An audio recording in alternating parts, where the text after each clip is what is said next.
Breaking news చూస్తున్నాం. హైదరాబాద్ పాత బస్తీలో చైనా మాంజాలను పోలీసులు స్వాధీనం చేసుకున్నారు. ఛత్రీనాగ్ పోలీస్ స్టేషన్ పరిధిలో సింథటిక్ నైలాన్ గ్లాస్ కోటెడ్ మంజాలను సీజ్ చేశారు. 24 మాంజా బాబిన్లను స్వాధీనం చేసుకున్నారు. వాటిని అమ్ముతున్న వారిపై కేసులు నమోదు చేశారు. బిఎన్ఎస్ సెక్షన్స్ తో పాటు పర్యావరణ పరిరక్షణ చట్టం కింద కేసులు నమోదు చేసినట్టు పోలీసులు తెలిపారు. ప్రాణాలు తీసే చైనా మాంజాలను వాడవద్దని సిటిజన్స్ కు సూచించారు.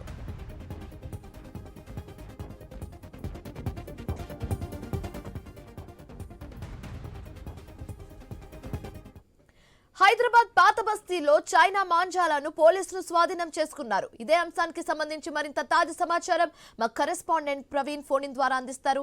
ప్రవీణ్, మన అందరికీ తెలిసిందే చైనా మాంజా ఎంత డేంజరస్ అండ్ అలాగే ప్రభుత్వం కూడా ప్రతి సంక్రాంతికి ఈ సూచనలు అయితే చేస్తూ ఉంటుంది చైనా మాంజాలు వాడొద్దని. బట్ స్టిల్ చైనా మాంజాల ప్రక్రియ అమ్మకాలు మాత్రం ఇంకా కొనసాగుతూనే ఉంది.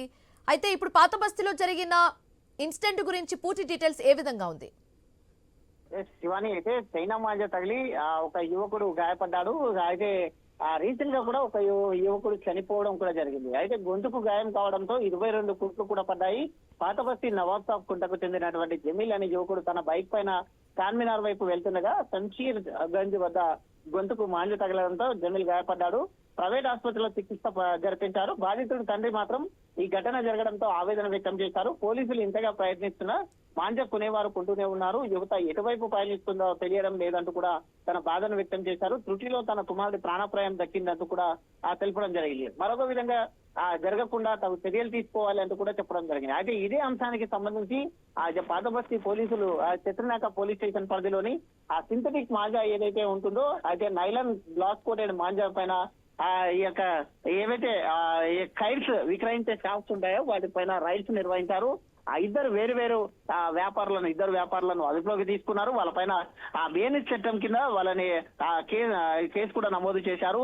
అక్కడి నుంచి 14 ఏదైతే మాంజాకు సంబంధించినటువంటి బాబిన్స్ ఉంటాయో వాటిని కూడా స్వాధీనం చేసుకున్నారు. అయితే చైనా మాంజా అమ్మడం కొనడం రెండు కూడా నేరం. ఖచ్చితంగా ఇలాంటి దురాక్రమణకు పాల్పడితే మాత్రం శిక్షలు ఉంటాయని కూడా చెప్తూ ఉన్నారు. ఇటు పోలీస్ శాఖ వాళ్ళు కూడా హెచ్చరిస్తున్నారు. చైనా మాంజా కొనడం వలన ప్రకృతి ప్రేమికులు కూడా హెచ్చరిస్తున్నారు. పక్షులకు కానీ వాటికి మొత్తం రోజుగా కూడా చైనా మాంజా సిక్కుకోవడం వలన ప్రాణాలు కోల్పోతున్నాయి. ఇటు సామాన్యంగా మొత్తం రోజుగా బైక్ పైన కానీ బస్సులలో కానీ ఎక్కడ వాహనదారులు వెళ్తుంటే కూడా వాళ్ళకు ప్రమాదాలు చోటు చేసుకుంటున్నాయి. కాబట్టి ఇలాంటి చైనా మాంజాని మొత్తం రోజుగా కూడా బ్యాన్ చేయాలి, ఎవరు కూడా కొనొద్దు అంటూ కూడా సూచనలు చేస్తున్నారు. అయినా ఎక్కడో ఒక్కొక్క ఇలాంటి దొంగతనంగా తెలియకుండా గుట్టి చప్పుడు కాకుండా అధిక రేటుకు విక్రయిస్తున్నటువంటి వాటిపైన కూడా కొరడా గుల్పిస్తున్నారు.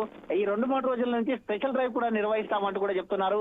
ఎక్కువగా చూసుకుంటే కనుక ధూల్పేట్ ప్రాంతంలో ఈ యొక్క మాంజాలు అమ్మేది ఎక్కువగా ఉంటుంది. కాబట్టి ఈ చైనా మాంజాను అరికట్టేందుకు రైడ్స్ కూడా స్పెషల్ డ్రైవ్ కూడా నిర్వహిస్తున్నాము, షాపులలో వాళ్ళకు కూడా హెచ్చరికలు జారీ చేస్తున్నాము అంటూ కూడా చెప్తున్నారు.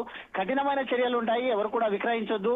అయితే పండుగలను అన్నిటి కూడా శాంతియుతంగా జరుపుకోవాలి అంటూ కూడా పోలీసులు హెచ్చరికలు జారీ చేస్తున్నారు. Right, thanks for the updates Praveen.